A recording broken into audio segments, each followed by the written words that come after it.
So you just got to look at Madonna at the Billboard Music Awards. Jane, you're clearly drinking the Kool-Aid for Madonna's new look. Madonna's returning with Madame X. It's her 15th studio album. Madame X is a dancer, a professor, a head of state, a housekeeper, an equestrian, and a touring showgirl. Jane, tell us a little bit about Madonna's latest incarnation. Well, I have to say, just for the record, this is the budget we're dealing with here. And I will also say it's the least probably favorite part of her new look for me. So I'm going to discard the eye patch, but say I'm fully supporting Madonna on this comeback. I do think she's making a comeback. It was one of the most talked about performances of the Billboard Music Awards. She used what's called augmented reality for the layperson, holograms. There was some technical differences, obviously. People were talking about that performance she's performing with a much younger man from Colombia, Maluma, on the first single, Medellin, it's pronounced. She's been very influenced by living in Lisbon, where she moved. So one of her sons go to soccer school. So I think all of the influences are coming together from the future, but she's also paying a nod to the past because this is a Latin pop single. It recalls La Isla Bonita. It recalls songs from Drowned World, and I think she's actually doing it right. Madame X is going on tour. A theater tour.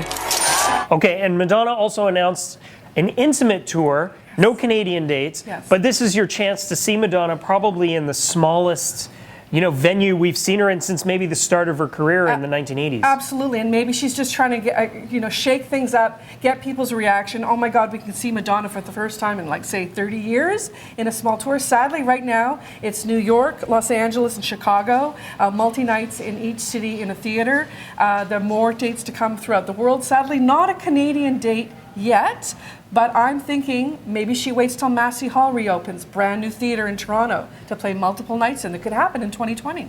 Okay, so I mean, look, Madonna's 60 years old now. She's probably pop music's biggest reinvention artist. She comes back new every few years. This is her first record in 4 years. What can fans expect when she actually drops the full-length album in June? Well, I think what's interesting too is that she's releasing singles every couple of weeks. So after Medellin, she released a very poignant ballad called I Rise.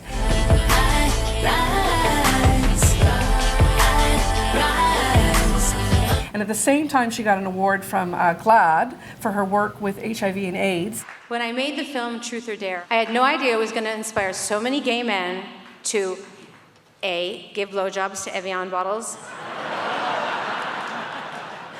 or B, just have the courage to come out and be free and take a stand and say, this is who I am.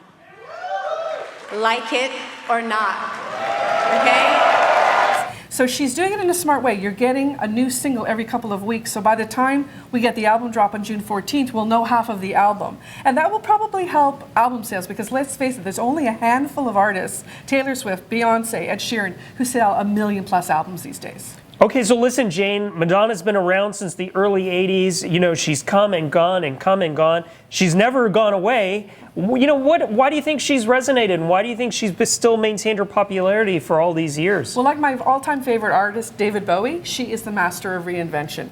She knows the people to choose to work with in the time and when to work with them. I think on this album, she's chose wisely. She's gone back to a sound that we all know and love with her, and I think it's actually going to work out this time. Okay, let us know what you think down below about Madonna's comeback and subscribe to our YouTube channel.